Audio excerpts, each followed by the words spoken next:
उम्मीद करते हैं कि आप इसे समझ पा रहे होंगे। तो ध्यान में रखना है, अब हमारा ऑब्जेक्टिव का श्रृंखला शुरू होता है। पर आपको ऑब्जेक्टिव करना है, वो भी आप कहते हैं धीरे धीरे। तो चलिए, आप जवाब देने के लिए तैयार हैं तो हम आपका टेस्ट लेते हैं।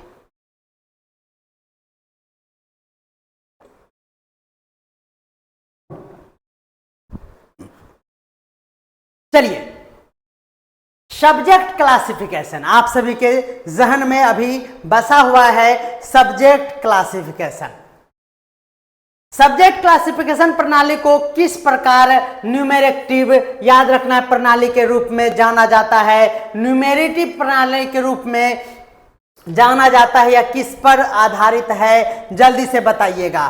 तो ध्यान में रखना है, क्या हो गया सब्जेक्ट क्लासिफिकेशन, जल्दी से जवाब देना है।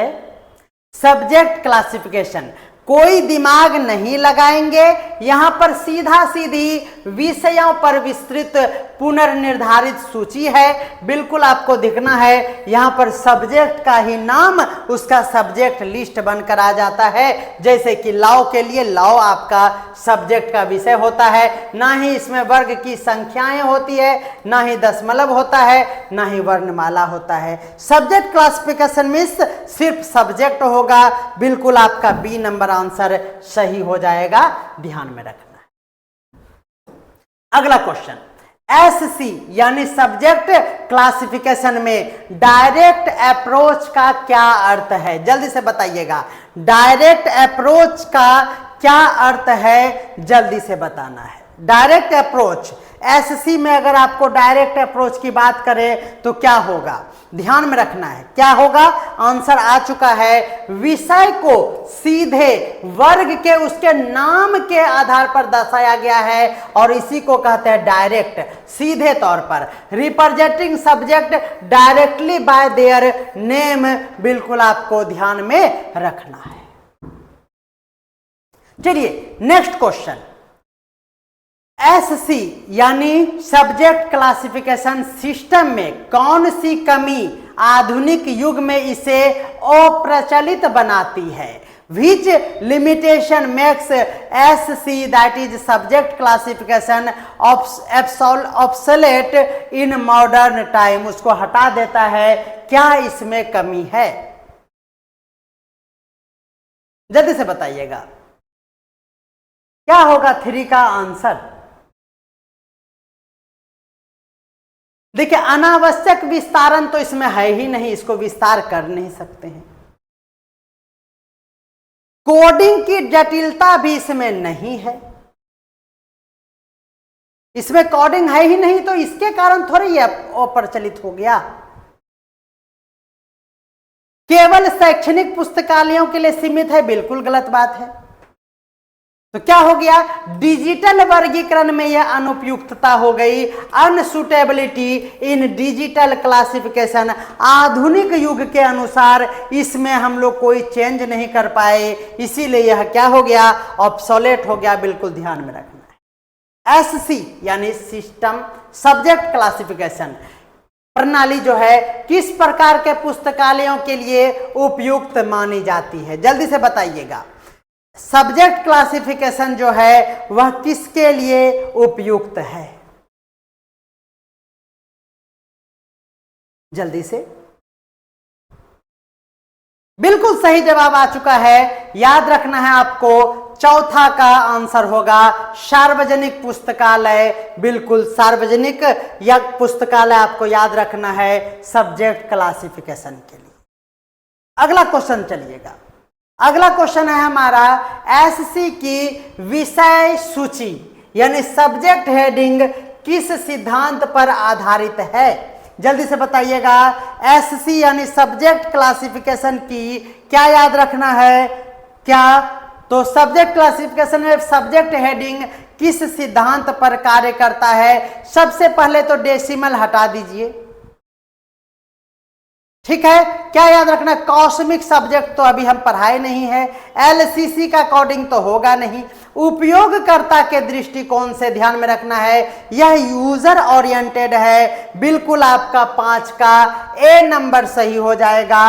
आप सी नंबर लगा रहे हैं, बिल्कुल गलत जवाब हो जाएगा। ये अपने मन से कोई हार्ड टॉपिक समझ के, कॉस्मिक सब्जेक्ट नहीं, सिर्फ सब्जेक्ट होता तब आपका सही होता, ब्रह्मांडीय विषय यह नहीं कहेंगे, ठीक है ना। ये कॉस्मिक सब्जेक्ट मतलब एक सब्जेक्ट का क्या हो गया, एक क्लासिफिकेशन कर दिया आप। ऑल सब्जेक्ट के लिए होता तो सही था, ब्रह्मांड के सब्जेक्ट मतलब हो गया, याद रखना है कि कॉस्मिक से रिलेटेड जो सब्जेक्ट होगा। आप ब्रह्मांड मतलब सोच रहे हैं कि इस दुनिया का सारा पुस्तक होगा, ऐसा नहीं है। कॉस्मिक सब्जेक्ट मतलब हो गया कॉस्मिक से संबंधित सब्जेक्ट, ये बातें हैं, इसीलिए आपका गलत हो गया। आप सोच पा रहे हैं जिस तरह से, वो भी आपका तर्क मैं समझ पा रहा हूं। एसएससी प्रणाली में इतिहास और भूगोल का वर्ग किस श्रेणी में आता है, जल्दी से बताइएगा। इतिहास और भूगोल किस श्रेणी में आता है, जल्दी से बताइएगा, सभी बताइएगा इसका जवाब बेहतरीन तरीके से। थोड़ा सा कंफ्यूजन के साथ छठा नंबर क्वेश्चन आपके स्क्रीन पर आ चुका है। एसएससी यानी सब्जेक्ट क्लासिफिकेशन प्रणाली में इतिहास और भूगोल का वर्ग किस श्रेणी में आता है, जल्दी से बताइएगा। हाँ हम इसीलिए हंस रहे हैं, थोड़ा सा हंस लेते हैं आप लोग पे। देखिए, यहां इतिहास एक विषय है, भूगोल भी एक विषय है, ध्यान में रखना है। यहां सब्जेक्ट क्लासिफिकेशन है, यानी आपको इतिहास का अलग मिलता है, भूगोल का अलग मिलता है, इकोनॉमिक्स का अलग, सिविक्स का अलग। ये सामाजिक विज्ञान में आपका 4 सब्जेक्ट है, यानी इसका 4 क्लासिफिकेशन होगा। इसीलिए ये नहीं हो के आपका पृथक वर्ग के रूप में आपको ध्यान में रखना है, एज ए सेपरेट क्लास है इस दोनों के लिए। कोई दिक्कत है? यस, राकेश राज कह रहे हैं ए नंबर, बाकी हमारे सभी धुरंधर क्लीन बोल्ड हो गए हैं। हमें अच्छा लगता है, हम जान रहे थे कि 6 नंबर क्वेश्चन में यहां पर आपका क्लीन बोल्ड किला उखड़ेगा, बिल्कुल। तो इसीलिए हम जान रहे थे कि ये क्वेश्चन सबका गलत होगा, और हमें हंसी इसीलिए आ रही है कि यहाँ पर हमारा जो सोच था वह बिल्कुल सही हो गया। तो ध्यान में रखना है आपको। आप हमारे एक्सप्लेनेशन से क्या रिलेट कर पा रहे हैं खुद को? देखिए, यहां पर हम एक बात साफ साफ समझाना चाहते हैं। यह सामाजिक विज्ञान में 4 सब्जेक्ट, इसका मतलब subject classification, that means subject के लिए अलग अलग आपको कोड लिखा गया है। इतिहास के लिए आपको सीधा हिस्ट्री लिख दिया गया है, भूगोल के सीधा ज्योग्राफी लिख दिया गया है। तो याद रखना है आपको, यह पृथक वर्ग के रूप में बिल्कुल आपको सही जवाब हम बता रहे हैं। अगला क्वेश्चन देखिएगा, एससी यानी सब्जेक्ट क्लासिफिकेशन सिस्टम में अनुक्रमण यानी इंडेक्सिंग कैसे किया जाता है, जल्दी से बताइएगा। इंडेक्सिंग कैसे किया जाता है, जल्दी से आपको जवाब देना है कि एससी प्रणाली में सब्जेक्ट में याद रखना है अनुक्रमण कैसे होता है। 7 का वेरी बैड, ए नंबर बिल्कुल गलत, बिल्कुल गलत। आर के शॉर्ट्स नहीं चलेगा। याद रखना है विषय के शीर्षक पर, बिल्कुल ध्यान में रखना है, विषय के शीर्षक पर थ्योरी ध्यान से देखिए। जब हमारा धारा प्रवाह थ्योरी का चलता है तो आपको एकदम शार्पली सोचना पड़ेगा, नहीं तो हमारा क्लास 1.5 घंटे से ऊपर का चला जाएगा। क्योंकि हम एक क्लास में आपके साथ 40 स्लाइड तक हम लोग आगे बढ़ते हैं। आज के क्लास में भी आपको 66 स्लाइड है, तो ध्यान में रखना है आपको हमारे साथ अच्छे से लगना होगा। और 7 का आंसर, कॉलन तो इसमें है ही नहीं, ध्यान में रखना है, इसमें तो कॉलन है ही नहीं। सब्जेक्ट क्लासिफिकेशन मतलब हर विषय के लिए अपना अपना सब्जेक्ट, बिल्कुल ध्यान में रखना है। तो यहां हो जाएगा सजीव विषय के लिए उसको शीर्षक के द्वारा दिखाया गया है, सब्जेक्ट हेडिंग आपका बिल्कुल सही जवाब हो जाएगा। एससी प्रणाली में प्राथमिक उद्देश्य क्या है, जल्दी से बताइएगा। क्या होगा, जल्दी से बताइएगा 8वां नंबर का आंसर, 8 का आंसर जल्दी से बताइएगा। देखिए ये सब्जेक्ट क्लासिफिकेशन सबसे सरल, तकनीकी ग्रंथ नहीं होगा, सामान्य शोध नहीं होगा, अंतर्राष्ट्रीय नहीं होंगे, सामान्य पाठकों को सरलता से बुक उपलब्ध हो जाए, बिल्कुल सही जवाब हो जाएगा।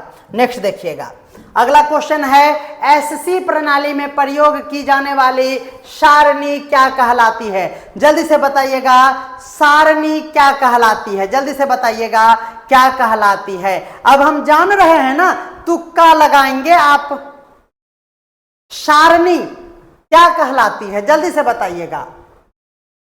8 नंबर के बाद 9 नंबर पर आप जल्दी से आ जाइए। 9 का बी, हाँ अबरी बार सही है, कहानियों का संसार। याद रखना आर के शॉर्ट्स का भी सही है, राकेश राज क्लीन बोल हो गया।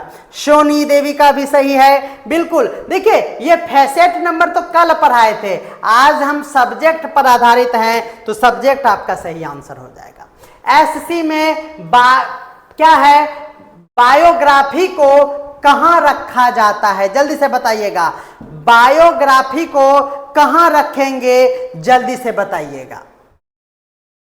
बायोग्राफी का place in SC system, subject classification system में, जल्दी से बताइएगा। 10 नंबर पर हम पहुंच चुके हैं, 10 का सी आ रहा है। हाँ अबरी बार एकदम आपने सिक्सर लगाया, बिल्कुल सेपरेट क्लास है किसी भी सब्जेक्ट के लिए, तो बायोग्राफी के लिए भी सेपरेट क्लास होगा, बिल्कुल सही जवाब हो गया। एक्सपेंसिव क्लासिफिकेशन ध्यान में रखना है, एक्सपेंशन शब्द से क्या तात्पर्य है। चलिए अब हमारा क्वेश्चन आ चुका है, एक्सपेंसिव क्लासिफिकेशन से जवाब दीजिएगा।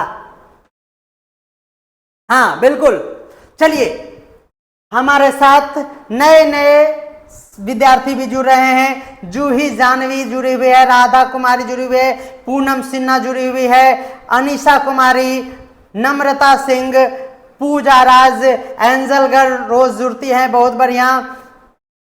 छाया, कॉमेडी ड्राइवर, CDS चंद्रा जुड़े हुए हैं, सुधा कुमारी जुड़े हुए हैं, और बहुत बढ़िया गोल्डन कुमार भी हमारे साथ जुड़े हुए हैं, बहुत बढ़िया। काफी स्टूडेंट हमारे साथ जुड़े हुए हैं। चलिए जल्दी से इसका जवाब दीजिएगा। एक्सपेंसिव क्लासिफिकेशन प्रणाली में एक्सपेंशन शब्द का क्या अर्थ है जल्दी से बताइएगा, क्या अर्थ होगा। बिल्कुल 11 का 1 आ चुका है सही जवाब। पुस्तकालय की आवश्यकता के अनुसार उसके स्तरों का विस्तार करना, expansion of level as per library need, बिल्कुल सही जवाब। याद रखना है एक्सपेंसिव क्लासिफिकेशन प्रणाली में 7 लेवल स्ट्रक्चर को क्या दर्शाता है, यह क्या दर्शाता है ध्यान में रखना है। 7 लेवल स्ट्रक्चर जो है वह पुस्तकालय में क्या दर्शाता है जल्दी से बताइए। तो याद रखना है 7 प्रकार के पुस्तकालयों को वहां पर दर्शाया गया है। बिल्कुल आपको ध्यान में रखना है कि 7 प्रकार के पुस्तकालयों को उसके उपयुक्तता यानी एप्लीकेबिलिटी फॉर 7 टाइप्स लाइब्रेरी के लिए यहां पर 7 लेवल दर्शाया गया है। एकदम प्राइमरी लेवल से लेकर टॉप लेवल यानी नेशनल लाइब्रेरी तक के लेवल को बताया गया है एक्सपेंसिव क्लासिफिकेशन में 7 लेवल स्ट्रक्चर में, ध्यान में रखना है। EC that is expensive classification में कौन सा स्तर विश्वविद्यालय पुस्तकालयों के लिए आरक्षित किया गया है जल्दी से बोलिएगा, ध्यान में रखना है, जल्दी से बोलिएगा क्या होगा विश्वविद्यालय पुस्तकालयों के लिए आरक्षित लेवल, जल्दी से बताना है। देखिए, विश्वविद्यालय यानी यूनिवर्सिटी, स्कूल, फिर कॉलेज, फिर यूनिवर्सिटी। यूनिवर्सिटी में जाके आपका दिमाग सठिया गया। सठियाना मतलब छठा, आपको ध्यान में रखना है। यूनिवर्सिटी तक पढ़ेंगे तो पीजी करना पड़ेगा, पीजी करेंगे तो दिमाग क्या होगा, सठिया जाएगा। सठिया मतलब सट्ठा, आपको ध्यान में अब रहेगा। हमारे बातों को अन्यथा बिल्कुल ना ले। चलिए, इसी प्रणाली में नोटेशन किस प्रकार है, नोटेशन कैसा देखने को मिलता है। अगर हम एक्सपेंसिव में बात करें तो आपको नोटेशन अभी जस्ट बताए, जैसे कि आपको F2 इस तरह का नोटेशन आपको देखने को मिला। तो ध्यान में रखना है, यहां पर आपको मिलता है वर्णमाला के साथ साथ नंबर। बिल्कुल सही बात है। चलिए नेक्स्ट देखते हैं। अगला आंसर आपका सही होना चाहिए। ध्यान में रखना है, इसी प्रणाली में A to Z तक अक्षरों का प्रयोग किसके लिए किया गया है। तो याद रखना है, A to Z जो है वह मुख्य विषयों के लिए किया गया है, और उसमें अगर हम बात करेंगे दूसरा तो उप विषय हो जाएगा, और उसके लिए नंबर का यूज किया गया है। जैसे बोटनी के लिए आपको ध्यान में रखना है, यह उप विषय है, और बायोलॉजी जो है वह हमारा मुख्य विषय है। बिल्कुल ध्यान में रखना है। इसी प्रणाली में M का सामान्य अर्थ क्या दिया गया है। जी जल्दी से बताइएगा, M किसके लिए दिया गया है। आप आसानी से इसका जवाब मार देंगे क्या, तो M फॉर मैथमेटिक्स। लेकिन गड़बड़ हो जाएगा, ध्यान में रखना है, पब्लिक डॉक्यूमेंट्स के लिए M का यूज किया गया है। आपको ध्यान में रखना पड़ेगा, M का यूज जो है वह पब्लिक डॉक्यूमेंट्स में करता है। बिल्कुल आपको ध्यान में रखना है। एक्सपेंसिव क्लासिफिकेशन, अगला क्वेश्चन, एक्सपेंसिव क्लासिफिकेशन याद रखना है में निर्माता कटर की मृत्यु के बाद क्या हुआ। ये क्या क्वेश्चन हो गया, ध्यान में रखना है। एक्सपेंसिव क्लासिफिकेशन में यहां पर एक घटनाक्रम है कि यह क्यों नहीं ज्यादा पॉपुलर हुआ। तो ध्यान में रखना है, इसका निर्माण के बाद निर्माता उस प्रणाली को अधूरे ही छोड़ देते हैं और वो ऊपर चले जाते हैं। ठीक है, इसीलिए वो अधूरी रह जाती है। ये तो बहुत ही अलग टाइप का क्वेश्चन हो गया, छोड़िए, इग्नोर करते हैं। चलिए, इसी प्रणाली में वर्ग और उपवर्ग का निर्धारण का क्या आधार है। ध्यान में रखना है, वर्ग और उपवर्ग यानी सब्जेक्ट और उसके सब्जेक्ट, सब सब्जेक्ट, सब क्लास और क्लास के लिए क्या है, जल्दी से बताइएगा सिस्टम। तो ध्यान में रखना है, यह हो जाएगा विषय के क्षेत्र को देखते हुए डोमेन, सब्जेक्ट डोमेन आपको ध्यान में रखना है। चलिए, इसी प्रणाली, ध्यान में रखना है, इसी प्रणाली सबसे व्यापक स्तर किसके लिए उपयुक्त है। ध्यान में रखना है, सबसे व्यापक स्तर किसके लिए उपयुक्त है। तो ध्यान में रखना है, क्या हो जाएगा, इसी प्रणाली किसके लिए है, जल्दी से बताइएगा क्या होगा इसका आंसर। हम देखना चाहते हैं इसका आंसर क्या होगा। तो ध्यान में रखना है, यह राष्ट्रीय पुस्तकालय के लिए, नेशनल लाइब्रेरी के लिए इसे यूज किया जाता है। बिल्कुल ध्यान में रखना है। जेड वर्ग किस विषय से संबंधित है, जल्दी से बताइएगा। जेड विषय जो है वह किससे संबंधित है, याद रखना है, वह बाइबिलियोग्राफी एंड क्लासिफिकेशन वाले। बिल्कुल ध्यान में रखना है, ग्रंथ सूची और वर्गीकरण के लिए ध्यान में रखना है आपको जेड। बिल्कुल ध्यान में रखना है। इसी प्रणाली में किस वर्ग को विज्ञान के लिए चुना गया है, जल्दी से बोलिएगा। विज्ञान के लिए क्या यूज करते हैं, जल्दी से बताइएगा। विज्ञान के लिए आपको ध्यान में रखना है एफ। क्या याद रखना है, विज्ञान लेके हम फंस गए, विज्ञान लेके आप फंस गए। क्यों कहते हैं, बहुत एक्सपेंसिव है रे बाप, बहुत खर्चा होता है, उसका व्यापक क्षेत्र है। तो ध्यान में रखना है, एक्सपेंसिव जब क्लासिफिकेशन हो तो विज्ञान लेकर आप फंस गए। बिल्कुल ध्यान में रखना है।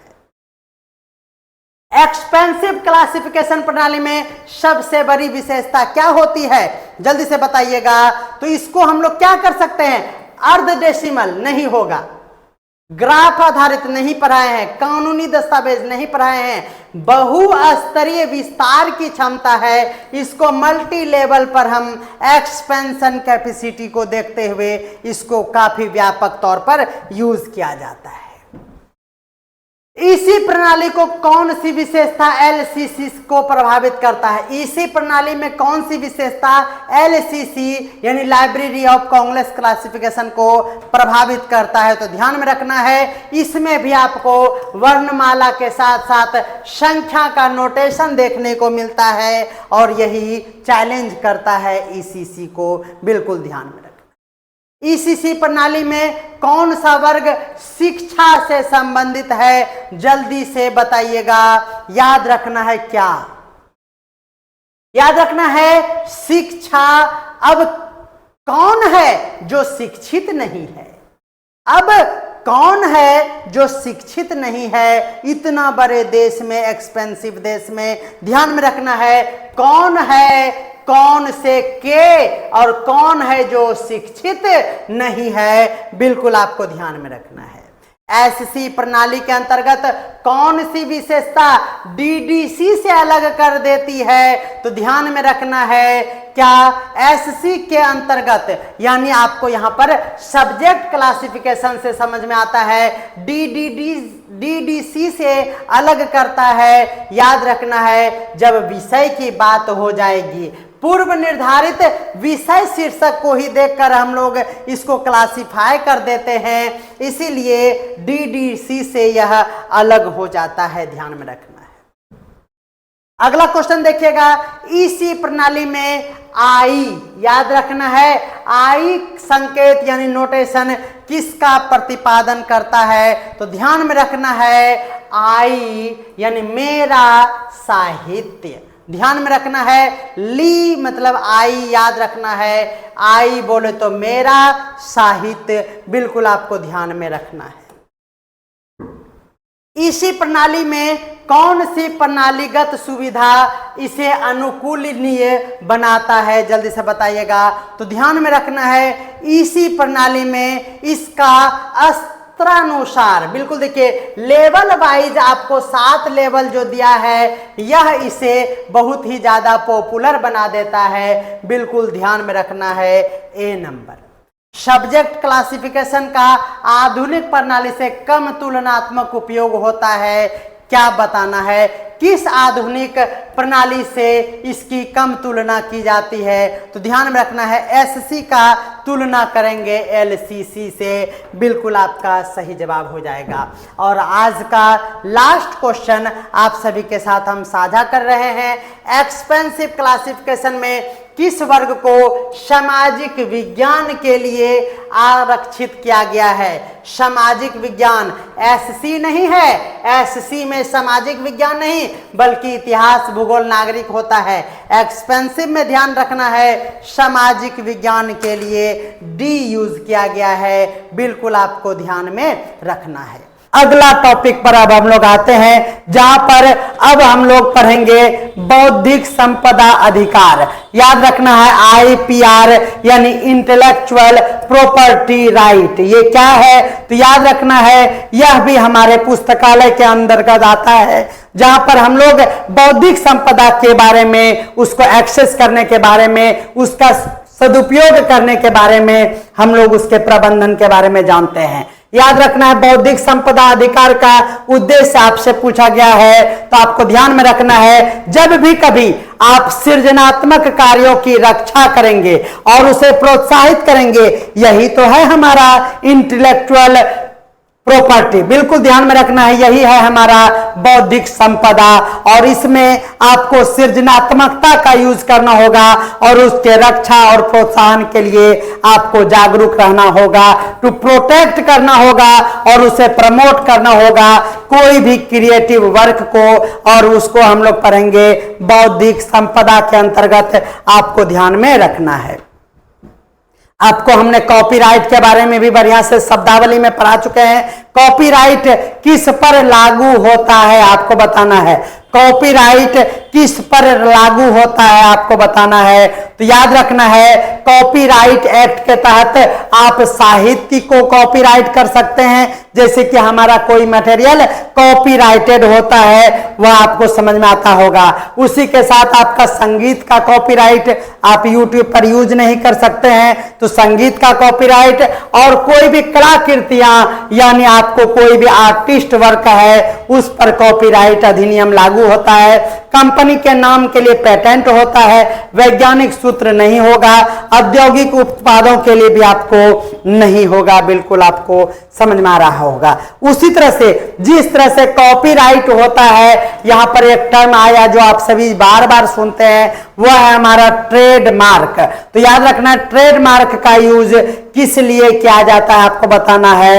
What is a trademark use for. तो आपको याद रखना है, ट्रेडमार्क जो है वह एक व्यवसायिक प्लेटफॉर्म को दर्शाता है, उसकी गुणवत्ता को दर्शाता है। तो याद रखना है, ट्रेडमार्क का यूज करने पर उसे व्यवसायिक पहचान मिलता है, और उस पहचान को संरक्षित करने का काम हमारा ट्रेडमार्क करता है। To protect commercial identify entity, बिल्कुल आपको ध्यान में रखना है। उसी तरह से हमने अभी जस्ट कहा पेटेंट, क्या हमने कहा, पेटेंट बताया। पेटेंट जो है किसे प्रदान किया जाता है, जल्दी से बताइएगा। पेटेंट जो है, देखिए साहित्य रचना के लिए कॉपीराइट है, नई खोज के लिए होगा, नवाचार के लिए, सरकार द्वारा नियुक्त लोगों के लिए तो नहीं होगा, सॉफ्टवेयर के डाउनलोडिंग से नहीं होगा। बिल्कुल आपको ध्यान में रखना है, पेटेंट जो है वह कोई नई खोज अगर करते हैं या फिर वो नवाचार से संबंधित है, कोई भी न्यू डिस्कवरी और इन्वेंशन जब आप करते हैं तो उसका आपके पास पेटेंट रहता है, यानी वो ओरिजिन जो आपसे निकला है उस चीज पर आपका पेटेंट होता है। बिल्कुल ध्यान में रखना है। पेटेंट को हम हस्तांतरित भी करते हैं, यह सभी आप जानते होंगे इस टर्म को। अगला क्वेश्चन, भारत में कॉपीराइट अधिनियम किस वर्ष लागू हुआ बताना है। भारत में कॉपीराइट अधिनियम किस वर्ष लागू हुआ, तो याद रखना है, आप सभी को कई बार हम बताए हैं। याद रखना है क्या, 1957 ईस्वी, 1857 के बाद 1957 में कॉपीराइट अधिनियम आया था और उसे भारत में लागू कर दिया गया था। बिल्कुल ध्यान में रखना है। फेयर यूज, आप सभी जानते हैं कि हम लोग शॉर्ट्स में किसी के भी गाने को 60 सेकंड तक यूज करते हैं ना, यानी हम 10 सेकंड का क्लिप किसी का भी यूज कर सकते हैं। जैसे बहुत सारा मीम्स हम लोग देखते हैं, उसे यूज करते हैं एडिटिंग टूल्स में, ये सभी क्या है, तो इसको फेयर यूज कहते हैं। जहां पर कि कोई हम बिजनेस नहीं कर रहे हैं, अपनी सुविधा के लिए आपका थोड़ा सा क्लिप यूज करते हैं, उसे फेयर यूज कहते हैं। और किससे संबंधित है, तो याद रखना है, जब कभी आप सीमित उद्देश्य हेतु बिना अनुमति का उसके कंटेंट को यूज करेंगे तो यह फेयर यूज कहलाएगा। लिमिटेड यूज होना चाहिए और आपको इसके लिए परमिशन की जरूरत नहीं है। हाल फिलहाल में INA जो आप हर बार देखते हैं, इसके द्वारा इस फेयर यूज पर भी कॉपीराइट मारा गया। आप सभी को ये न्यूज में देखने को मिले होगा। INA जो एक बेहतरीन न्यूज को रिपोर्टिंग करता है और भी सारे वर्क को करता है, सोशल मीडिया से संबंधित है, न्यूज से संबंधित है, उन्होंने क्या किया, इस फेयर यूज के कंडीशन को भी वायलेट किया है और कई यूट्यूबर्स के कंटेंट को टर्मिनेट कर दिया है। और याद रखना है, भारी डिमांड किया गया है मनी का और अब वो यूट्यूबर रो नहीं पा रहा है, आप देखे होंगे। याद रखना है कि फेयर यूज के इस नीति का वायलेशन किया गया है। अब अगर ताकत है तो वह सुप्रीम कोर्ट जाएगा, हाई कोर्ट जाएगा। तो याद रखना है कि आप छोटे छोटे क्लिप को यूज कर सकते हैं, लेकिन आप अगर इसे अच्छे से जानना चाहते हैं तो आप रवीश कुमार जी को, याद रखना है, रवीश कुमार को आप फॉलो करें। वहां आपको समझ में आएगा कि उनके कंटेंट में वही सामग्री रहता है जो कि आपका 100% उनका कॉपीराइट खरीदा हुआ होता है। तो बिल्कुल आपको ध्यान में रखना है। और ये अधिनियम आया था कब, तो आप सभी को पता है। क्या हम पढ़ रहे थे, भारत में IPR, ये हमारा स्लाइड बदल गया है, कॉपीराइट अधिनियम के लिए हो गया ना। हाँ चलिए, अगला है हमारा भारत में IPR नीति, नेशनल IPR पॉलिसी पहली बार कब शुरू किया गया था। देखिए भारत में IPR नीति जो है ना, वह क्या है, याद रखना है, उसको 2016 में लागू किया गया था। बिल्कुल आपको ध्यान में रखना है, इस पर हम लोग विशेष चर्चा करेंगे। गवर्नमेंट के द्वारा जो भी इनिशिएटिव हाल फिलहाल में लिया गया है, उसके लिए हमारा टॉपिक बनता है करंट अफेयर में, याद रखना है, उसको हम लोग पढ़ेंगे। अगला है हमारा क्रिएटिव कॉमन्स लाइसेंस। अभी जस्ट बताए थे, कॉमन्स जो है हमारा क्रिएटिव कॉमन्स लाइसेंस का मुख्य उद्देश्य क्या है, तो एकदम याद रखना इस बात को कि वह क्या करता है। क्रिएटिव कॉमन लाइसेंस अगर है तो वह उस सामग्री को एक बार वो साझा शेयर करके परचेज करके रख सकता है और उसे पुनः उपयोग करने की अनुमति दे देता है। यानी हमारा कोई कंटेंट है जो आप एक बार ले लिए, अब उसे आप 1000 बार यूज कीजिए, इसी को कहते हैं, सामग्री को हमने साझा किया और आप उसे पुनः उपयोग करते हैं। To allow sharing and you reuse the content, उसी को कहते हैं क्रिएटिव कॉमन लाइसेंस। आपको बिल्कुल ध्यान में रखना है। भारत में पेटेंट किस संस्था द्वारा नियंत्रित किया जाता है। अगर भारत में पेटेंट की बात करें तो आप सभी को ध्यान में रखना है कि पेटेंट जो है उसे भारतीय पेटेंट कार्यालय, इंडियन पेटेंट ऑफिस के द्वारा ही कंट्रोल किया जाता है। बिल्कुल सही जवाब हो जाएगा। बौद्धिक संपदा अधिकारों का मुख्य लाभ क्या होता है, मेजर बेनिफिट ऑफ IPR, एकदम याद रखना है आपको। इंडियन क्या हो जाएगा, प्रॉस्पेरिटी राइट्स, याद रखना है। बौद्धिक संपदा अधिकार का प्रमुख लाभ आपको बताना है, तो क्या करेगा, यह एक राइट्स है, अधिकार है, इसका मतलब गिविंग लीगल प्रोटेक्शन देगा टू क्रिएटिव वर्क। जब कभी आप क्रिएटिव यानी सृजनात्मक कार्य करेंगे तो आपको एक प्रोटेक्शन देगा और वह लीगल प्रोटेक्शन जो है वह बौद्धिक संपदा के अधिकार को दिखाता है। बिल्कुल आपको ध्यान में रखना है। आगे हम लोग देखेंगे आगे क्या क्वेश्चन है, तो याद रखना है। अगला है हमारा लाइब्रेरी यूजर स्टडी से। आपको याद रखना है, फिर से हमारा एक नया टॉपिक शुरू होता है और वो है हमारा लाइब्रेरी यूजर स्टडी। क्या होता है लाइब्रेरी यूजर स्टडी, तो आप सभी को यह पता होना चाहिए कि आप क्या करेंगे इसके तहत। लाइब्रेरी के यूज करने वालों के बारे में आप सूचना का विश्लेषण करेंगे। उपयोगकर्ता जो लाइब्रेरी को यूज करता है उसके बारे में आप जानेंगे, उसके नीड को जानेंगे और उसको ओपन एक्सेस का माहौल देंगे। उसके उद्देश्य को, जिसे हम लोग विशिष्ट पाठक के रूप में जानते हैं, और उसमें आपका सही जवाब हो जाएगा उपयोगकर्ता की सूचना आवश्यकताओं का विश्लेषण करना लाइब्रेरी यूजर स्टडी के अंतर्गत आता है।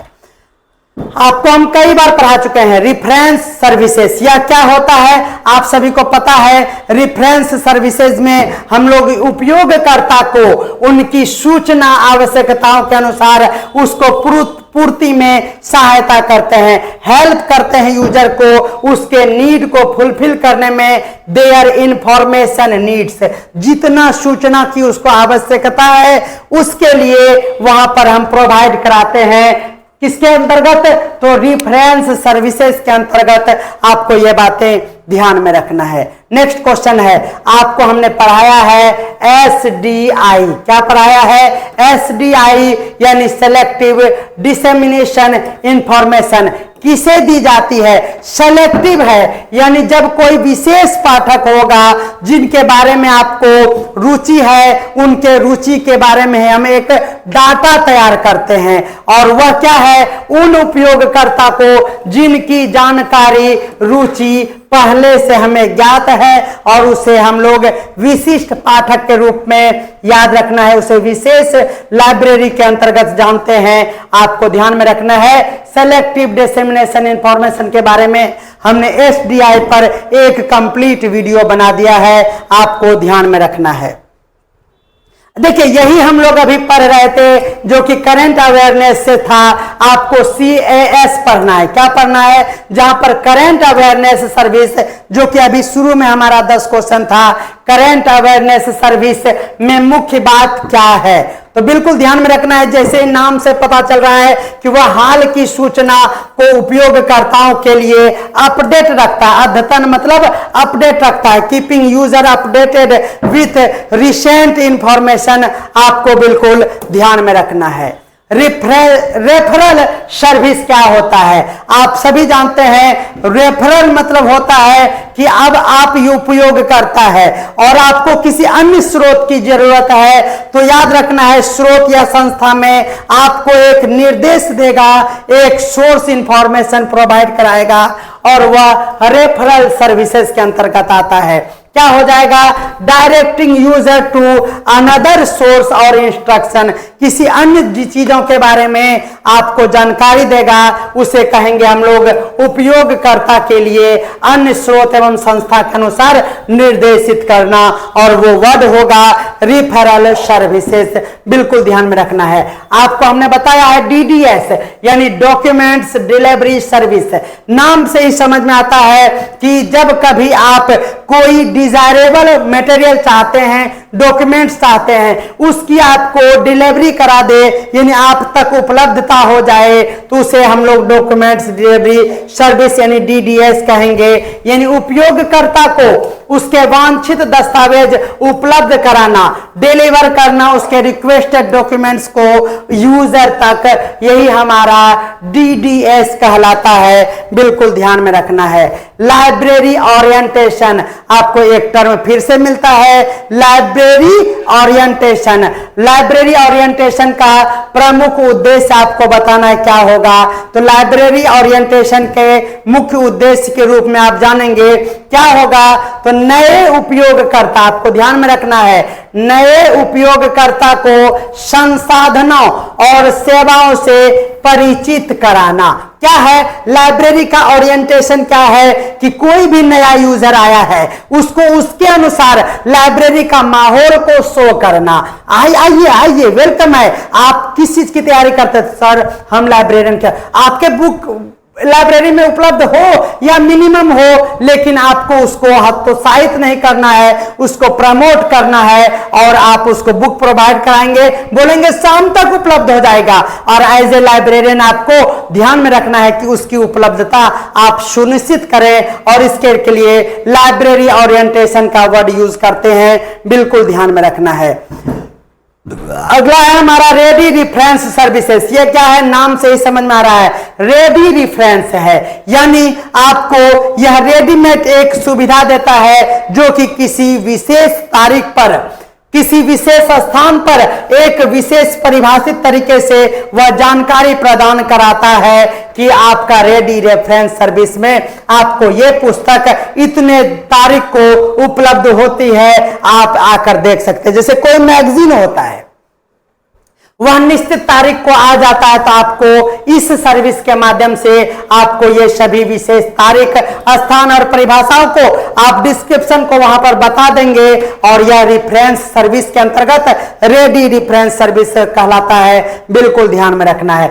यूजर एजुकेशन में क्या शामिल है? याद रखना है कि यूजर इन एजुकेशन यानी उपयोगकर्ता को ट्रेनिंग देना, उपयोगकर्ता को वो सभी जानकारियां दे देना जिसके बाद उसे अन्य दिन, आगे के दिन उसे कोई परेशानी ना हो, उसे हर बात की जानकारी दे देना यूजर एजुकेशन कहलाता है। उपयोगकर्ता को लाइब्रेरी के संसाधन के उपयोग करने के लिए सिखा देना। बिल्कुल ध्यान में रखना है, आपका सही जवाब हो जाएगा। और आज का लास्ट क्वेश्चन आप सभी के लिए आ चुका है। लास्ट क्वेश्चन हमारा है रेफरेंस इंटरव्यू। क्या है हमारा term? Reference interview. Reference interview में क्या होता है आप सभी को पता होना चाहिए। क्या होगा? ये एक इंटरव्यू है, यानी आपके समस्या को हम पूछ रहे हैं, पूछकर उसके समाधान तक पहुंचेंगे और आपको आपके लाइब्रेरी में एक उपयुक्त सुविधा देंगे। उपयोगकर्ता की समस्याओं को समझकर उसे सही जानकारी देना क्या कहलाएगा? रेफरेंस इंफॉर्मेशन कहलाएगा। आपको बिल्कुल ध्यान में रखना है। हाँ, तो देखिए, जब भी हमारा क्लास लंबा चलने का होता है तो आप सभी को थोड़ा सा स्पीड में हम क्लास देते हैं, क्योंकि आप सभी को पता है कि लगातार बोलना, क्योंकि आपके लिए यहाँ पर कोई रेस्ट हमारे लिए नहीं होता है। आपको तो सुनना है, लेकिन हमें तो इतना एनर्जी लगाकर बोलना भी है। तो चलिए मिलते हैं अगले क्लास में। इसी श्रृंखला को इसी लेवल पर हम लोग आगे बढ़ाएंगे। आप कमेंट करके बताइएगा कि आज का लेवल कैसा था। Sir you so fast, you are so fast. सही बात, यू आर सो फास्ट। क्या ही करें, स्लो कराएंगे तो 40 मिनट में 30 क्वेश्चन होगा, और अभी हम 50 मिनट में 70 क्वेश्चन खींचे हैं। तो सो फास्ट तो सही बात है, कोई बात नहीं है। सिलेबस टाइम पे खत्म करना है। स्टेट 1 महीना से 1.5 महीना में आपका ऑर्गेनाइज हो जाएगा, इसीलिए बहुत ही लंबा चौड़ा सिलेबस है। हम नहीं चाहते हैं कि आप हमारे क्लास से करें और आपका प्रैक्टिस किया हुआ बेकार चला जाए, इसीलिए हम लगातार दे रहे हैं। इसका पीडीएफ जैसे ही आपको मिलेगा, आप एकदम स्लो उसको प्रैक्टिस कर लीजिएगा, तो आपको बहुत ही अच्छा लगेगा। ठीक है शिव सिंह जी, आपके हम भावनाओं को समझते हैं, लेकिन क्या ही करें, हमें भी इसका, हाँ बिल्कुल। तो याद रखना, आज अभी 11 बजे क्लास नहीं होगा, है ना। 11 बजे अभी का आज का क्लास प्रत्येक दिन होगा। थोड़ा सा हमें डॉक्टर के यहाँ जाना है, और हमारे गले में भी थोड़ा सा दर्द आपको महसूस हो रहा होगा, गला थोड़ा सा बैठ रहा है। हमारे गोलू ने खौलता हुआ पानी पिलाया, तो और अभी हमारा मुंह का तौहीन हो गया है। तो इसीलिए आज 11 बजे की कक्षाएं नहीं होगी। आपको एप्लीकेशन पर क्लास मिल जाएगा स्टेट का। आप 9 बजे रात को लाइव जुड़ेंगे यूट्यूब पर। आज 11 बजे के बदले 9 बजे रात में आपका लाइव होगा। याद रखना है, एप्लीकेशन पर भी और यूट्यूब पर भी। तो मिलते हैं अगले क्लास में जल्दी। तब तक के लिए सभी जोश के साथ पढ़ते रहे। स्टेट का क्वेश्चन कैसा रहेगा? एकदम आसान लेवल रहता है, कोई टेंशन नहीं लेना है। स्टेट तो हम तो यही कहेंगे कि अगर आप हमारा लाइब्रेरी साइंस पढ़ते हैं तो स्टेट आप आसानी से पास कर जाएंगे। चलिए मिलते हैं अगले क्लास में जल्दी। तब तक के लिए सभी को बाय बाय।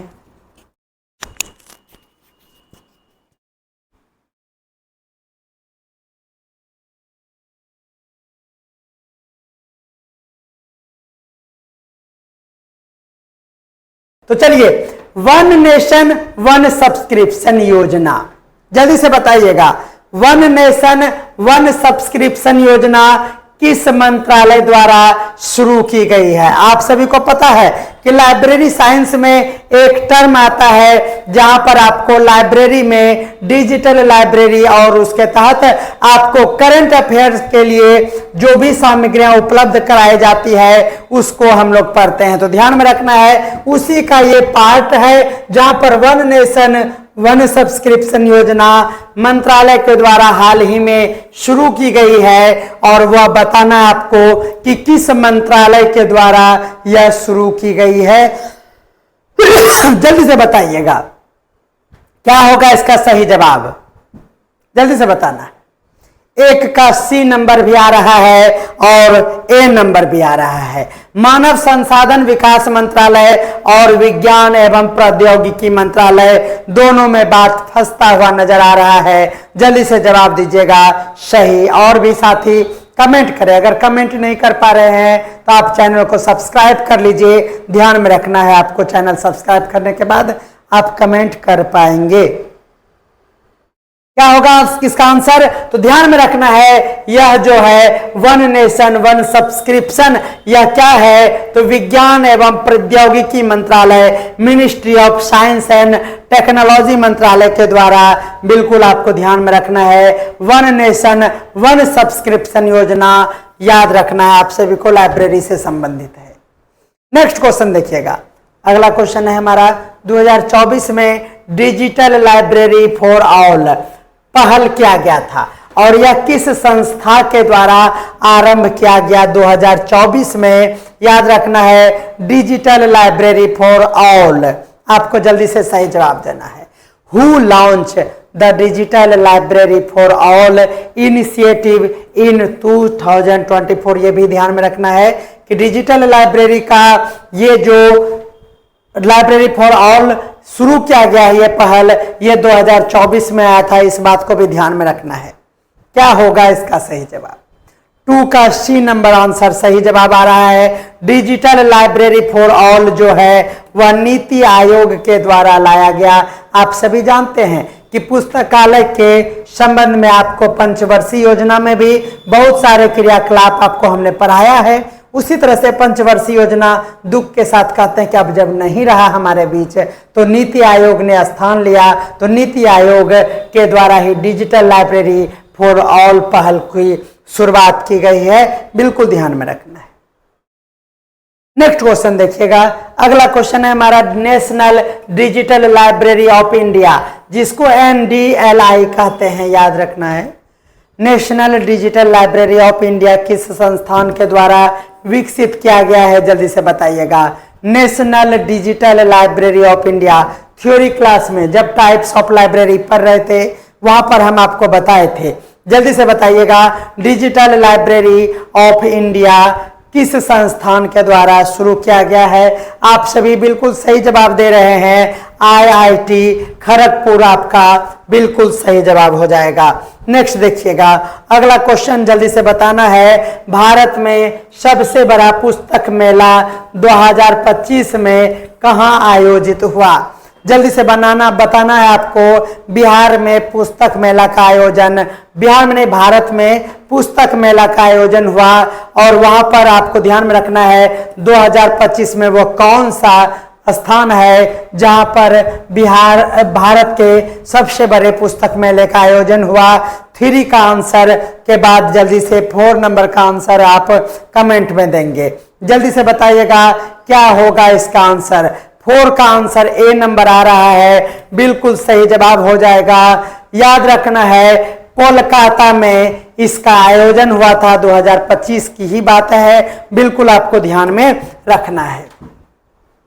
नेक्स्ट क्वेश्चन देखिएगा, अगला क्वेश्चन है आपके पास, क्या होगा? तो भारत सरकार द्वारा लॉन्च की गई ज्ञान संकल्प, जी हां ध्यान रखना है, ज्ञान संकल्प पहल का उद्देश्य क्या है? जल्दी से बताना है। भारत सरकार द्वारा लॉन्च किया गया है ज्ञान संकल्प और आपसे पूछा गया है कि इसका क्या अर्थ है? जल्दी से बताइएगा।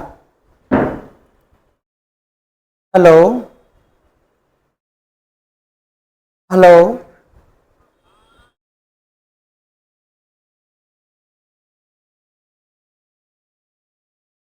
अच्छा, हम आबे 45 मिनटों में।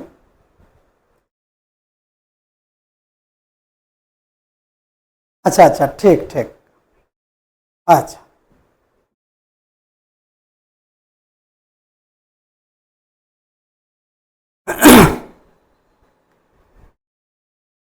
चलिए, भारत सरकार द्वारा लॉन्च की गई संकल्प ज्ञान संकल्प का पहल का उद्देश्य क्या है? What is the purpose of ज्ञान संकल्प initiative launched by Indian government? जल्दी से बताना है क्या होगा इसका आंसर, जल्दी से बताइएगा। 4 का क्या आंसर है था? मेरा नेट स्लो हो गया था इसलिए पता नहीं चला। जल्दी से बताना है 4 का आंसर। तो 4 का आंसर आपका कोलकाता बिल्कुल सही जवाब है। नेक्स्ट देखिएगा, कह रहा है कि भारत सरकार द्वारा लॉन्च की गई ज्ञान संकल्प, क्या याद रखना है? ज्ञान संकल्प जो है भारत सरकार के द्वारा लॉन्च किया गया है, पुस्तकालय के क्षेत्र में यह लॉन्च किया गया है। तो याद रखना है आपको, ज्ञान संकल्प आपको पूछ सकता है। पहल उद्देश्य का इसका क्या उद्देश्य है? जल्दी से बताइएगा क्या होगा आपका सही आंसर।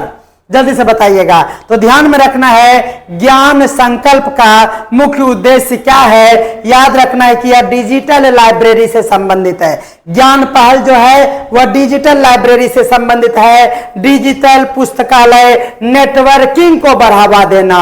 याद रखना है कि डिजिटल पुस्तकालय के नेटवर्क को व्यापक करना, याद रखना है नेशनल से इंटरनेशनल तक इसकी पहचान को सुनिश्चित करने के लिए यह ज्ञान संकल्प योजना का पहल किया गया है भारत सरकार के द्वारा, और वो डिजिटल पुस्तकालय में नेटवर्क यानी डिजिटल प्रमोट करना है, डिजिटल लाइब्रेरी नेटवर्किंग को बिल्कुल आपको ध्यान में रखना है। भारत में कौन सी संस्था विश्वविद्यालयों को शैक्षणिक अनुसंधान के लिए ई शोध सिंधु, याद रखना है कई बार थ्योरी में हमने आपको कराया है, याद रखना है क्या, ई शोध सिंधु सुविधा प्रदान किसके द्वारा कराया गया है, जल्दी से बताना है इसका जवाब।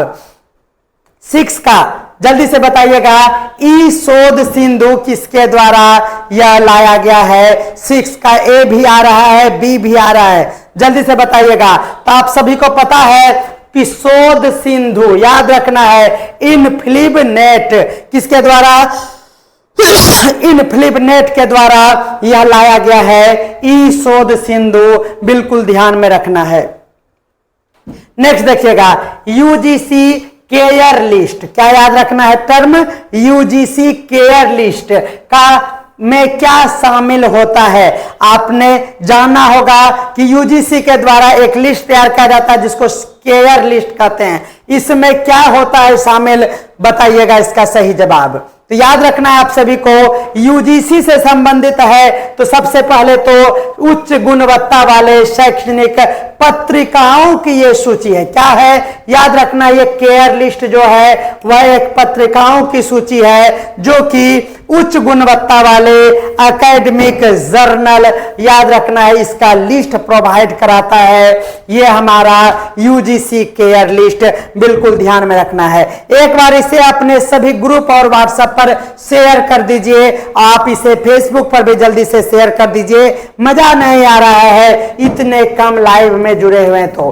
भारत में राइट टू रीड, याद रखना है आंदोलन का मुख्य उद्देश्य क्या था, याद रखना है हमने लाइब्रेरी आंदोलन को भी बेहतरीन तरीके से पढ़ा है। तो याद रखना है क्या कि लाइब्रेरी आंदोलन से संबंधित ये टर्म आप जानते हैं कि राइट टू रीड आंदोलन का मुख्य उद्देश्य क्या था, what is the primary objective of right to read movement in India, जल्दी से बताइएगा क्या होगा इसका सही जवाब।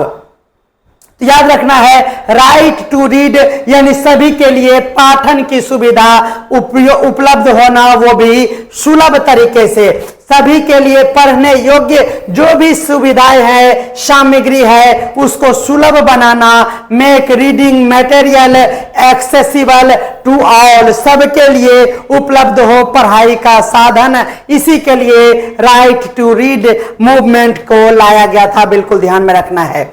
निम्नलिखित में से कौन सी योजना विशेष रूप से अनुसंधानकर्ता के लिए ई संसाधन प्रदान करती है, which of the following scheme specially provides E resources, ध्यान में रखना है, याद रखना है क्या, ई रिसोर्सेस, इससे पहले हमने पढ़ा ई शोध सिंधु, क्या पढ़ा, ई शोध सिंधु इनफ्लिब नेट के द्वारा लाया गया था। यहां पूछ रहा है कि कौन सी योजना विशेष रूप से अनुसंधानकर्ता के लिए ई संसाधन यानी ई रिसोर्स के रूप में वर्क करता है, तो बिल्कुल ध्यान में रखना है इसका भी आंसर हमारा होगा ई शोध सिंधु, क्या होगा, ई शोध सिंधु आपका बिल्कुल सही जवाब हो जाएगा।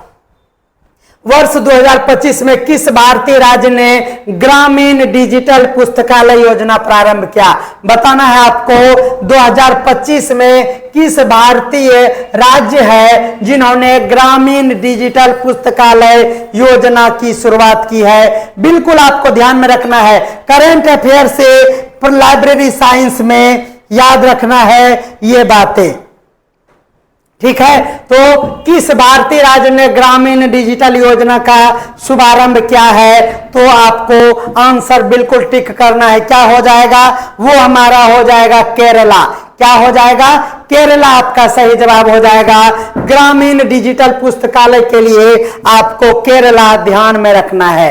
अगला क्वेश्चन देखिएगा, OCR तकनीकी का प्रमुख उद्देश्य क्या है? बताइएगा जवाब। OCR आप सभी जानते हैं, ऑप्टिकल कैरेक्टर रिकॉग्नाइजेशन, बिल्कुल ध्यान में रखना है। OCR का फुल फॉर्म है ऑप्टिकल कैरेक्टर रिकॉग्नाइजेशन। ये क्या करता है? हमने थ्योरी में बताया था, जब आप किसी चीज को स्कैन करते हैं तो आजकल आर्टिफिशियल इंटेलिजेंस का यूज होता है। याद रखना है, जो आपके इमेज में है उसका टेक्स्ट में कन्वर्ट हो जाना OCR का ही करामत है। तो बिल्कुल ध्यान में रखना है कि यह तकनीकी का उद्देश्य, याद रखना है, किसी के छवि, दैट मीन्स इमेज को, क्या याद रखना है? इमेज को वो कन्वर्ट कर देता है डिजिटल में और उसको टेक्स्ट बना देता है। याद रखना है कि टेक्स्ट को पहचान कर डिजिटल रूप में परिवर्तित कर देता है। आपको लगता है ना कि कैसे हम अच्छे बुक से इस तरह का कंटेंट इतना कैसे बनाते होंगे?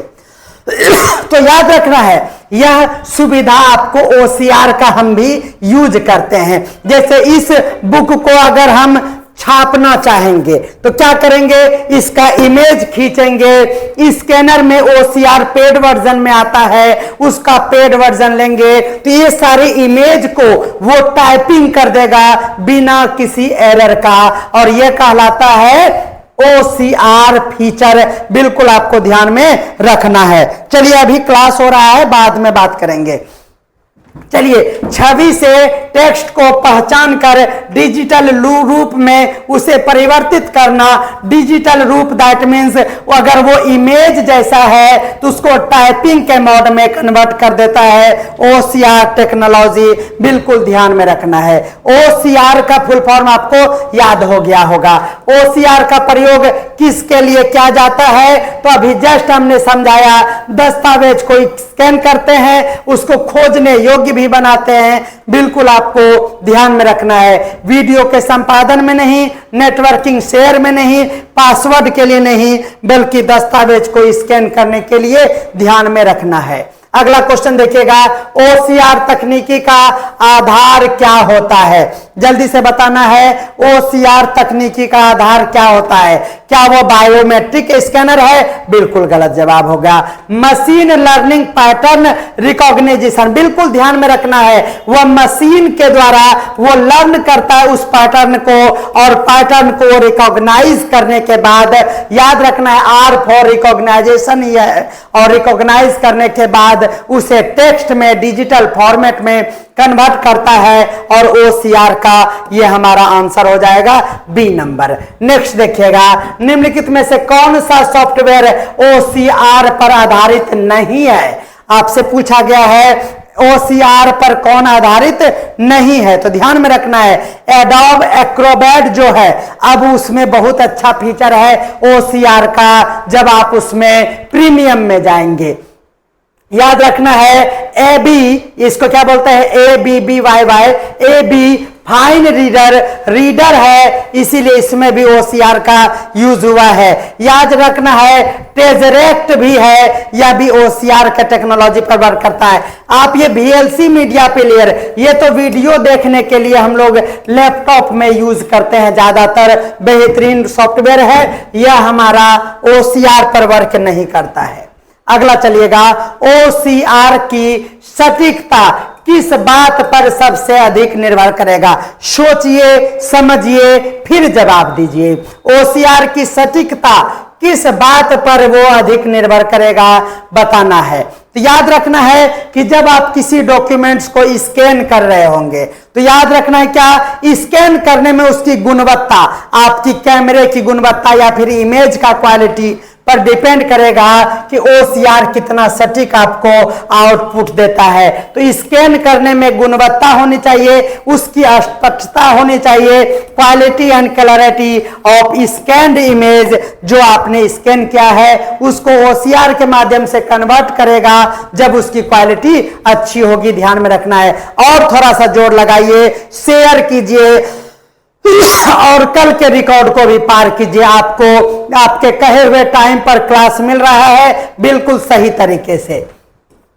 OCR किस प्रकार के दस्तावेज के लिए कम प्रभावी हो सकता है? याद रखना है OCR जो है ना कभी कभी काम नहीं करता है। हम सभी भी इस चीज को देखते हैं, जब वो टाइपिंग किया हुआ मेथड रहता है ना तो OCR का दिमाग घूमने लगता है। क्या करेंगे, कब वो काम नहीं करेगा? तो जब OCR में आपको हस्तलिखित सामग्री या फिर धुंधले स्कैन किए हुए मटेरियल दे दीजिएगा OCR को, तो उसका दिमाग बौखला जाता है और वह कम प्रभावी हो जाता है, लेस इफेक्टिव हो जाता है। बिल्कुल ध्यान में रखना है। स्पष्ट मुद्रित दस्तावेज तो हो ही जाएगा, हाई क्वालिटी का PDF चेंज कर ही देगा, टाइपिंग किया हुआ टेक्स्ट पर भी यह काम करता है, हाथ से लिखे हुए को वो नहीं समझ पाता है बढ़िया से। ध्यान में रखना है।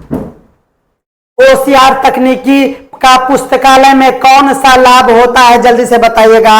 OCR तकनीकी का पुस्तकालयों में कौन सा प्रमुख लाभ होता है, कौन सा बेनिफिट मिलता है OCR टेक्नोलॉजी में? याद रखना है आपको। क्या होगा, देखिए दस्तावेज को खोज करने के लिए बिल्कुल होगा क्या, OCR ऑप्टिकल कैरेक्टर रिकॉग्नाइजेशन, उपयोगकर्ता को पंजीकरण की सुविधा, पंजीकरण में सहायता तो नहीं होगा, दस्तावेज को खोज के योग्य बढ़ावा देना, पुस्तक खरीद को बजट तय करना नहीं होगा, स्टाफ की उपस्थिति का निगरानी नहीं होगा, ये कट गया। याद क्या रखना है, दस्तावेजों को खोज में योग्यता को बढ़ाना। याद रखना है ऑप्शन के अकॉर्डिंग, अगर हम लोग ऑप्शन को छांट कर आगे बढ़ेंगे तो याद रखना है कि आपका क्या हो जाएगा, वो कोई भी डॉक्यूमेंट्स को खोजने का भी काम करता है, स्कैन करता है, दिमाग लगाता है, रिकॉग्नाइज करता है। ऑप्शन के अकॉर्डिंग आपको याद रखना है इंप्रूव्स सर्चेबिलिटी ऑफ किसी डॉक्यूमेंट्स का। OCR से इसका भी लाभ हमें मिलता है। आपको हमने बताया कि ये क्या है, टेजरेक्ट जो है वह एक OCR पर वर्क करने वाला क्या है, एक सॉफ्टवेयर है। ध्यान में रखना है OCR किस प्रकार की तकनीकी है, तो याद रखना है यह एक ओपन सोर्स का OCR इंजन है, ओपन सोर्स OCR इंजन है। बिल्कुल ध्यान में रखना है टेजरेक्ट जो है वह OCR पर वर्क करने वाला एक ओपन सोर्स का सर्च इंजन है। ध्यान में रखना है एक सर्च इंजन है। अगला देखिएगा OCR और OMR में क्या अंतर है। आप सभी जानते हैं OCR और OMR में क्या अंतर है, जल्दी से बताइएगा क्या होगा इसका सही जवाब।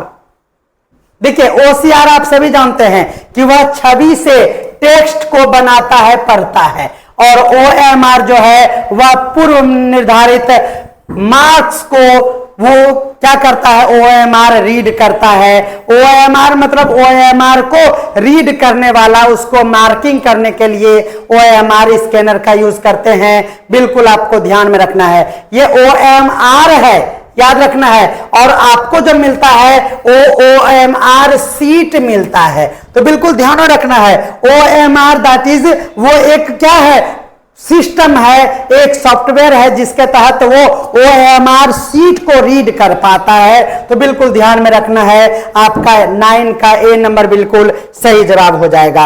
अगला क्वेश्चन देखिएगा, OCR तकनीकी किससे सबसे अधिक लाभ पहुंचाती है, तो बिल्कुल आपको याद रखना है कि वह OCR तकनीकी जो है वह किसको अधिक लाभ पहुंचाएगा। याद रखना है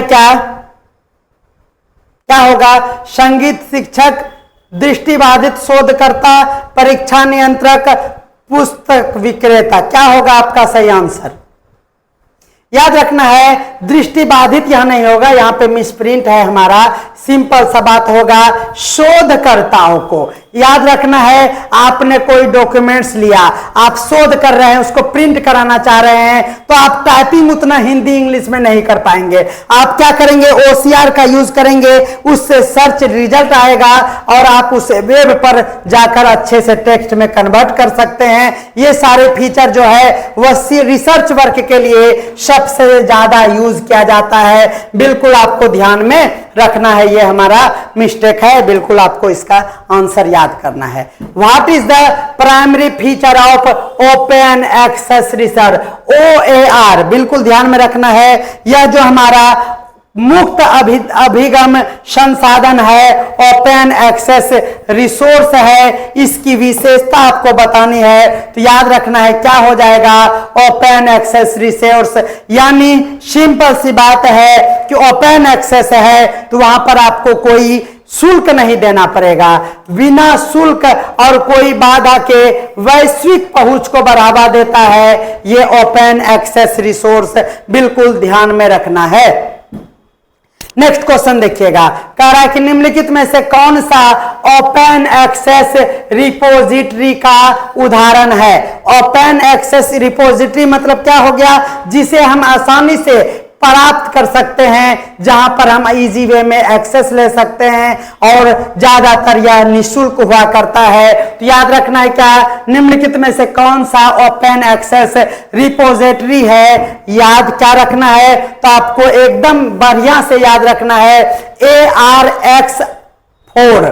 क्या याद रखना है, ARXI भी इसको पढ़ते हैं, बिल्कुल आपको ध्यान में रखना है। यह एक OAR है, that is open access repository का एग्जाम्पल है, आपको भूलना नहीं है। यह टर्म आपको थ्योरी क्लास में हम अच्छे से समझा देंगे।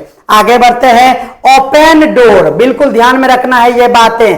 ओपन डोर, ये टर्म सबको हम लोग विस्तार से समझेंगे। ओपन डोर किसका निर्देशन करता है, what does open door list, बिल्कुल बताना है आपको इसका सही जवाब। वो ओपन डोर किसका निर्देशन करता है, क्या होगा। तो याद रखना है ओपन डोर जो है वह एक वैश्विक मुक्त अभिगम रिपोजिटरी, जिसको हम लोग बोलते हैं क्या, ओपन लर्निंग रिपोजिटरी, बिल्कुल ध्यान में रखना है। ओपन अभिगम है, अधिगम नहीं है, ओपन याद रखना है क्या, ये हो जाएगा हमारा ओपन एक्सेस रिपोजिटरी। याद रखना है इसके निर्देशिका के लिए directory of global open access repository के लिए हम लोग ओपन डोर का यूज करते हैं। नाम से ही समझ में आता है ओपन डोर है, इससे भी समझ सकते हैं कि वो वैश्विक रूप से अधिगम रिपोजिटरी को, अभिगम रिपोजिटरी को इंगित करता है, बिल्कुल सही जवाब हो जाएगा।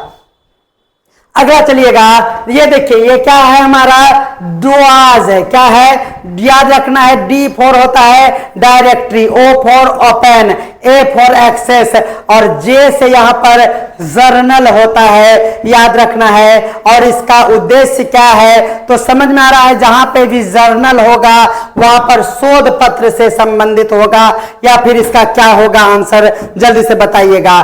शोध पत्र को पीर टू पीर रिव्यू के बिना प्रस्तुत नहीं, देखिए शोध पत्र को पीर रिव्यू के बिना प्रस्तुत नहीं किया जाएगा। याद रखना है डोआज जो है यह क्या है, तो यह मुफ्त और गुणवत्ता संपन्न एक OA जनरल से है। याद रखना है ओपन एक्सेस जनरल से है और इसको सूचीबद्ध करने के लिए डोआज का यूज किया जाता है। आपको बिल्कुल सही जवाब 4 का D नंबर होगा, आपको ध्यान में रखना है। बेहतरीन लेवल का क्वेश्चन आज आप लोगों के लिए बिल्कुल सही तरीके से अरेंज किया हुआ क्वेश्चन प्रदान कर रहे हैं। अगला चलिएगा, green OA that is open access, green OA और एक टर्म यूज होता है गोल्ड OA, और इसमें मुख्य अंतर क्या है बताना है आपको इसका सही जवाब। क्या होगा ग्रीन OA और गोल्ड OA में मुख्य अंतर। ग्रीन OA जो है ना, आपको ध्यान में रखना है कि ग्रीन OA शोधकर्ता के लिए रिपोजिटरी का काम करता है, जबकि गोल्ड OA जो है वह प्रकाशक के लिए है। नोट कीजिए इस बात को, ग्रीन OA जो है वह शोधकर्ता के लिए, कहां है देखिए, ग्रीन OA प्रकाशक के लिए नहीं बल्कि ग्रीन OA शोधकर्ता के लिए है, जबकि गोल्ड OA जो है वह प्रकाशक के लिए है। आपको एकदम याद रख लेना है इस टर्म को कि ग्रीन OA दैट इज शोधकर्ता और आपको gold OA that means OA याद रखना है गोल्ड ओए जो है वह आपको प्रकाशक के लिए, प्रकाशक बोले तो आपको पब्लिशर के लिए ध्यान में रखना है, जबकि ग्रीन ओए जो है वह किसी भी ऑथर के लिए बिल्कुल ध्यान में रखना है। चलिए नेक्स्ट देखते हैं। OAI PMH का प्रयोग मुख्यतः किस लिए किया जाता है? What is the primary used of OAI PMH? जल्दी से बताइएगा ये OAI और PMH क्या है? तो याद रखना है यह आपको प्रदान करता है कोई भी मेटा डेटा के लिए। याद रखना है आपको, आपका आंसर होगा यह जो है हमारा ओपन एक्सेस है, और जब कभी मेटा डेटा हो, मेटा डेटा के हार्वेस्टिंग के लिए बिल्कुल आपको ध्यान में रखना है OAI PMH का यूज किया जाता है। बिल्कुल सही जवाब हो जाएगा। आगे हम लोग देखेंगे निम्नलिखित में से कौन सा प्लेटफॉर्म ओपन एक्सेस नहीं है? ओपन एक्सेस आपको अभी जस्ट पता है क्या? ये देखिए क्या है, ये शोध गंगा, ये अभी बता दिए। ओपन एक्सेस कौन नहीं है? तो आपको याद रखना है वो है हमारा स्कूपस। क्या याद रखना है? यह ओपन एक्सेस के लिए नहीं है, बाकी बेस है, शोध गंगा है, रोर भी है, ये सभी ओपन एक्सेस है। बिल्कुल आपको नाम से भी समझ में आ रहा होगा। बिल्कुल 7 का आपका बी नंबर आंसर सही है, याद रखिएगा। अगला क्वेश्चन देखिएगा, शोध गंगा किस प्रकार की सामग्री का संग्रह करता है? शोध गंगा आपको समझ में आ गया, नाम से ही समझ में आ रहा है शोध से संबंधित होगा, दैट इज शोध प्रबंधन, और उसके थेसिस को मैनेज करता है। थेसिस एंड याद रखना है डिजर्टेशन, बिल्कुल शोध प्रबंधन के लिए याद रखना है। निम्नलिखित में से क्रिएटिव कोमा, आप सभी को हमने बताया था क्रिएटिव कोमा लाइसेंस सबसे अधिक स्वतंत्रता देता है, कौन सा? देखिए ये सभी जो है हमारा क्रिएटिव कोमा के अंतर्गत आता है लाइसेंस, उसमें से सबसे अधिक फ्रीडम आपको देता है कौन? तो याद रखना है आप सभी को, वो और कोई नहीं बल्कि CC BY है। क्या याद रखिएगा, ये सभी हम लोग टर्म बहुत ही अच्छे से समझेंगे। CC BY जो है ना वह एक क्रिएटिव कॉमा का लाइसेंस है जो सबसे अधिक फ्रीडम आपको प्रदान करता है। CC BY आपको ध्यान में रखना है। अगला क्वेश्चन है, मुक्त अभिगम नीति जिसको ओपन एक्सेस पॉलिसी कहते हैं को संस्थानों में लागू करने का मुख्य लाभ क्या है? मुक्त अभिगम नीति को संस्थानों में लागू करने का प्रमुख लाभ क्या है? तो याद रखना है ओपन एक्सेस जो है सबसे ज्यादा यूज होता है जब आपको अपने छवि को एक वैश्विक लेवल तक पहुंचाएंगे। वैश्विक लेवल तक पहुंचाने के लिए आपको ओपन एक्सेस पॉलिसी अपनाना चाहिए, और यह डिजिटल लाइब्रेरी में यूज होता है। तो बिल्कुल ध्यान में रखना है वैश्विक दृश्यता और उद्धरण में वृद्धि के लिए, इंक्रीज ग्लोबल विजिबिलिटी, बिल्कुल आपको याद रखना है ग्लोबल विजिबिलिटी के लिए ही ओपन एक्सेस पॉलिसी लाया गया है। आपको यह समझ में आ गया होगा।